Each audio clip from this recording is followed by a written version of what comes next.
Guillaume Bernard, Nathalie Loiseau et Jordan Bardella se sont affrontés avant-hier lors d'un débat télévisuel extrêmement suivi. On s'oriente donc bien vers une revanche du second tour des présidentielles. On s'oriente bien vers un match retour Rassemblement National, République En Marche.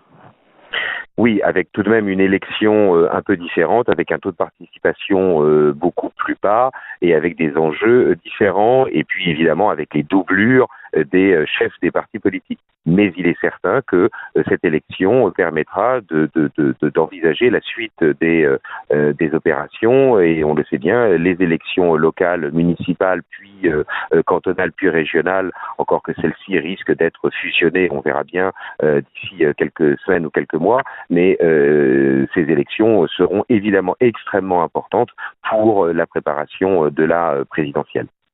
Alors, il y a aussi un autre fait qui émerge dans ces élections européennes, c'est la révélation de deux personnalités politiques. Elles sont toutes les deux jeunes, mais ils ont pour l'instant fait un parcours de campagne sans faute. Je parle évidemment de Jordan Bardella et François-Xavier Bellamy. Est-ce que vous partagez cette analyse ? Oui, incontestablement, là où il y a eu, je dirais, de la nouveauté, là où il y a eu un peu d'air frais, c'est du côté droit du spectre politique. Et je vous ferai remarquer que, en outre, les seules listes qui ont progressé par rapport aux intentions de vote qui étaient données il y a un an, eh bien, ce sont les listes de droite.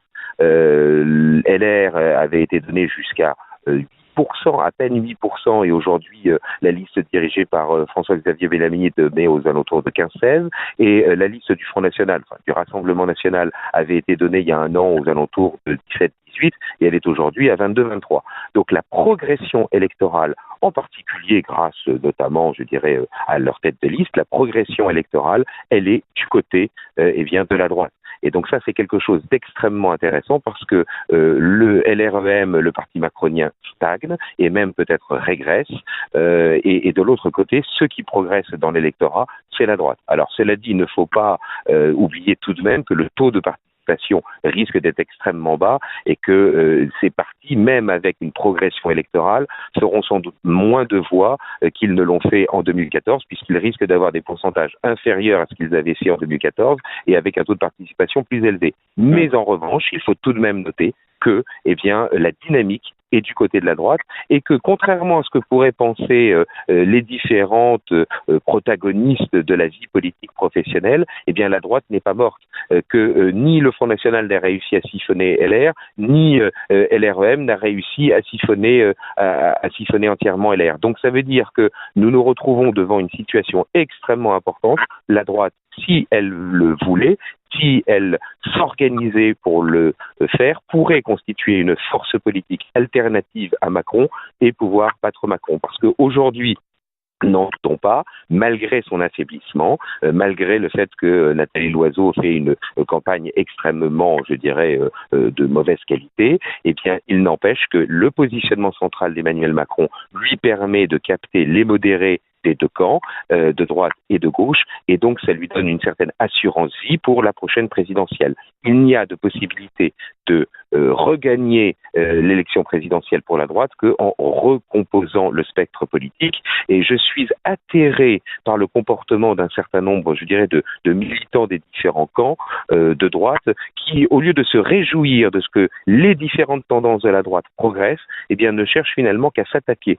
Alors, soit en faisant des procès d'intention à François-Xavier Bellamy, soit de l'autre côté, considérer que toute critique, et on peut quand même faire des critiques vis-à-vis de n'importe quel homme politique, contre François-Xavier Bellamy, serait attentatoire à sa dignité. Je suis effaré par ce manque, je dirais, de stratégie politique, ce manque, je dirais, de consensus que la droite pourrait trouver dans la constitution d'une nouvelle force politique alternative. Dernière question, Guillaume Bernard, puisqu'on parlait de dignité.